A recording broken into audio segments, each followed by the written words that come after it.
The opinions expressed by Keith Elliott and his guest do not necessarily reflect the official policy, position, or opinions of RE/MAX, RE/MAX Olympic Realty, the National Association of Realtors, Virginia Association of Realtors, or the Greater Piedmont Area Association of Realtors. The opinions shared on this show are not intended to be a forecast of real estate market patterns, future events, or a guarantee of future results, and may be subject to change based on other conditions and economic factors.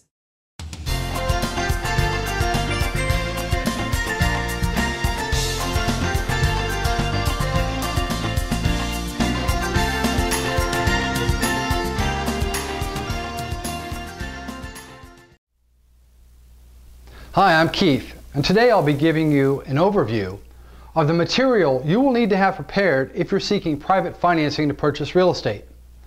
If you're looking for investment capital and you're not able to come up with it on your own, you might be able to locate private investors who will be willing to loan you a specific amount of money for a period of time. To be taken seriously, you should prepare a business plan listing your objectives, terms, conditions, and time frame, and you should also note in your outline how much money you need and what it will be used for. This document should also contain your personal credit history, work experience, and income to debt ratio, as well as any business strategies or techniques that you'll be using. You should also mention any opportunities that you're aware of. Lastly, you should describe your intended exit strategy and any return on investment you hope to make. If you already own real estate and you're thinking about putting that up as collateral, your lender of choice will want to know how much equity you have in your current holdings and what exactly will you be contributing into the deal to show you have some skin in the game. For your current holdings, you should be able to describe at a minimum the following 4 steps. A. Describe the type of property you own and the land size. B. Show how much you currently owe on the existing mortgages. C.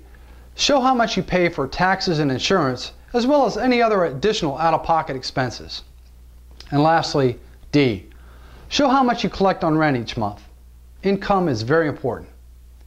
It's important that you write your business plan in such a manner that you would be satisfied with your own presentation if you were viewing it from their perspective. Meaning, take your time and make sure it answers all the relevant questions.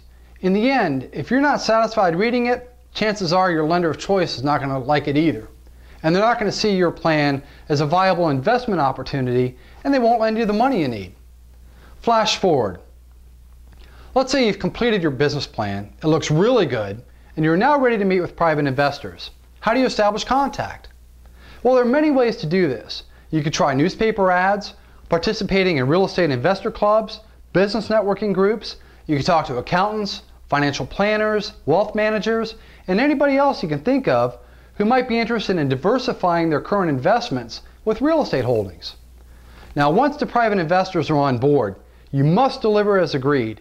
If you fail in any aspect of your plan, you've made a very costly mistake because these folks will never work with you again.